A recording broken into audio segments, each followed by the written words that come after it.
اور ان کے جو گناہ ہیں وہ زیادہ ہیں، تو ان لوگوں کو تو بہت زیادہ استغفار کرنے کی ضرورت ہے، اور کچھ لوگ ہیں جن کی نیکیاں زیادہ ہیں اور گناہ تھوڑے کم ہیں، ان کو بھی استغفار کرنا چاہیے۔ پیارے آقا صلی اللہ علیہ وآلہ وسلم سے زیادہ نیک اور پاک تو کوئی بندہ نہیں تھا۔ ان کی جتنے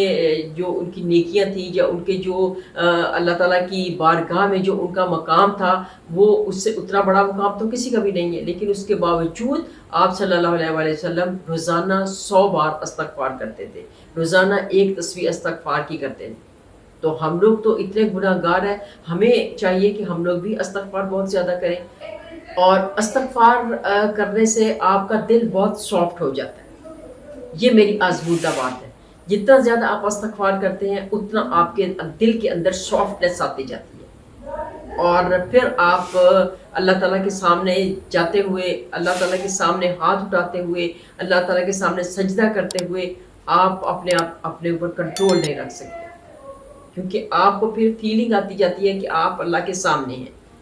اور جتنا آپ اللہ کے قریب جاتے ہیں اتنا آپ اللہ سے ڈرتے ہیں۔ یہ بڑے پتہ کی بات ہے ناظرین۔ کہتے ہیں کہ آپ جتنی کسی کے ساتھ آپ کی دوستی ہو جاتی ہے، کسی کے ساتھ اپنے جیسے آپ کے جو آپ کا بہت پیارا دوست ہے، یا آپ کے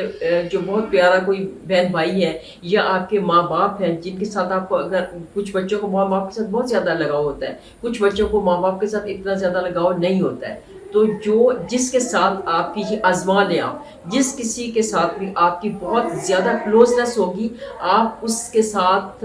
کوئی بھی لغزش کرتے ہوئے، کوئی بھی غلطی کرتے ہوئے آپ ڈریں گے کہ یہ بات کہیں اس کو بری نہ لگ جائے۔ تو یہی بات ہے کہ جب آپ اللہ تعالیٰ کے ساتھ جتنا زیادہ اللہ کے کلوز جاتے ہیں، اللہ پاک کے جتنا زیادہ قریب جاتے ہیں، آپ ڈرتے ہیں کہ یہ بات میں نے کی تو اللہ تعالیٰ کو کہیں بری نہ لگ جائے، تو اس لیے آپ گناہوں سے بچنا شروع کر دیتے ہیں۔ آپ دیکھیے کہ اللہ تعالیٰ کے جتنے پیغمبر آئے ہیں، یا اللہ تعالیٰ کے جتنے انبیاء ہیں، وہ اللہ تعالیٰ سے بہت زیادہ قریب تھے، اللہ تعالیٰ سے ڈرتے تھے، اور اسی وجہ سے وہ گناہ کم کرتے تھے۔ تو ہم لوگ تو کہتے ہیں کہ بس اللہ تو ہر چیز معاف کر دیتے ہیں، ہم یہ گناہ کر لیں اللہ معاف کر دیں گے، ہم یہ گناہ کر لیں اللہ تعالیٰ معاف کر دیں گے، کیونکہ ہمیں اللہ تعالیٰ کے ساتھ ہماری کلوزنس نہیں ہے۔ جتنی ہم کلوز ہوں گے اللہ کے، اتنی زیادہ ہمیں اللہ تعالیٰ سے ڈر جو ہے وہ ہمارا بڑھے گا۔ تو اس لیے آپ استغفار کا سٹارٹ کریں، اور استغفار روٹین میں ہر نماز کے بعد، نماز نہ بھی پڑھنی ہو، نماز کے بغیر بھی آپ دن میں جب بھی آپ کو ٹائم ملے آپ استغفار ضرور کریں۔ اور دوسری بات جو ایک اور جو میں سٹارٹ کی تھی بات، وہ بات پھر نکل آئی استغفار پہ آ گئی میں، لیکن سٹارٹ میں نے بات کی تھی اسم اعظم کی۔ تو اسم اعظم جو ہے یہ 3 صورتوں میں کنفرم ہے۔ ناظرین، ایک صحابی تھے تو انہوں نے پیارے آقا حضرت محمد صلی اللہ علیہ وآلہ وسلم سے دریافت کیا کہ آپ بتائیے کہ اسم اعظم کون کون سی صورتوں میں ہے۔ کہتے ہیں کہ قرآن پاک میں اسم اعظم ہے، اور کون کون سی صورتوں میں اسم اعظم ہے۔ تو پیارے آقا صلی اللہ علیہ وآلہ وسلم نے کہا کہ 3 صورتوں میں اسم اعظم ہے، ایک سورت بقرہ، دوسری سورت آل عمران، اور تیسری سورت طٰہٰ۔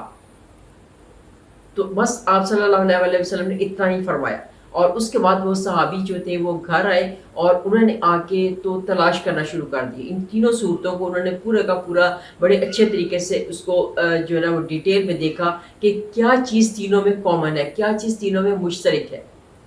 تو پھر انہوں نے وہ اس نتیجے میں پہنچے کہ سورت طٰہٰ میں بھی، اور سورت بقرہ میں بھی، اور سورت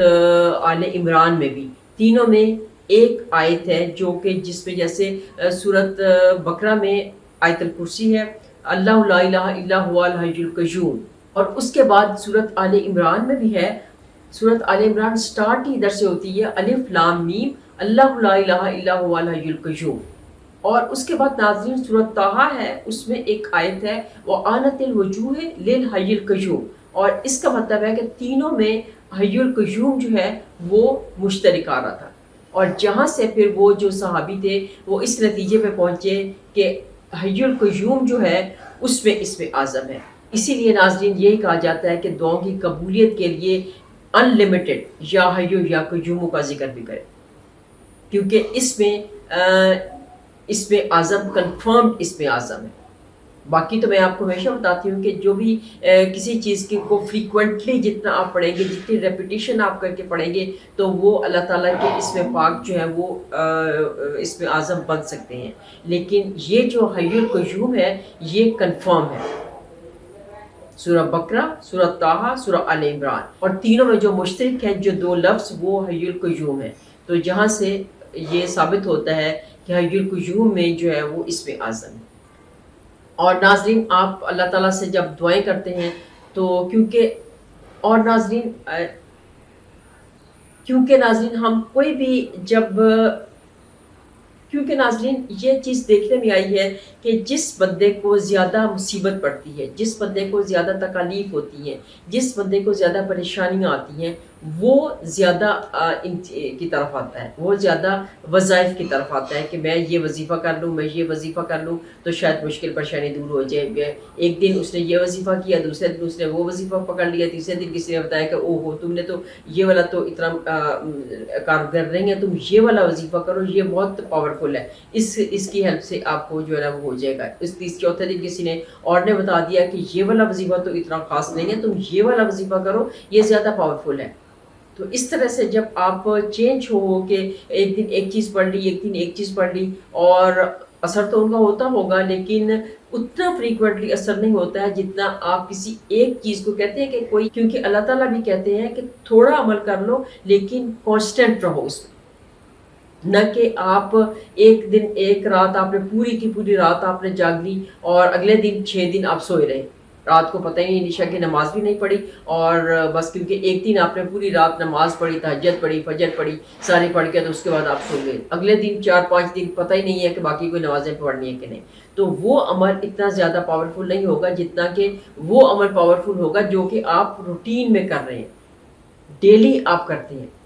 تو آپ اپنے مستقل مزاجی جو ہوتی ہے وہ بہت پاورفل ہے۔ تو آپ کوئی بھی جب آپ عمل کرتے ہیں، بے شک چھوٹا ہے، بے شک آپ بڑا ہے، آپ اس کو اپنی روٹین میں بنا لیں، تو پھر آپ دیکھیے اللہ تعالیٰ کے ساتھ آپ کو کنیکشن بنانے میں بہت آسانی ہوگی۔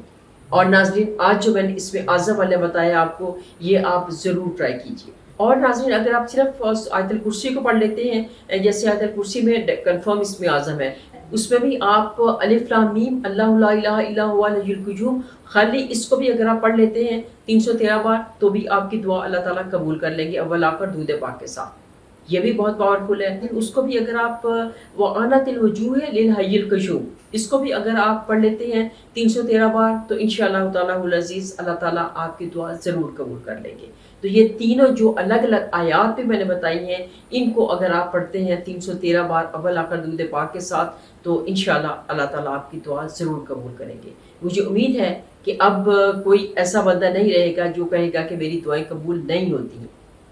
آپ ان تینوں میں سے کوئی ایک چیز کو پکڑ لیں، یہ تینوں اس میں اعظم والی جو آیات ہیں، ان تینوں کو میں سے کسی ایک کو پکڑ لیں اور اس کے ساتھ آپ دعا مانگیں 313 بار درمیان میں پڑھ کے، تو انشاءاللہ اللہ تعالیٰ ضرور اس کے وسیلے سے اللہ تعالیٰ ضرور دعا قبول کریں گے۔ تو اس کے ساتھ ہی ناظرین اجازت چاہوں گی، جزاک اللہ خیر، اللہ حافظ۔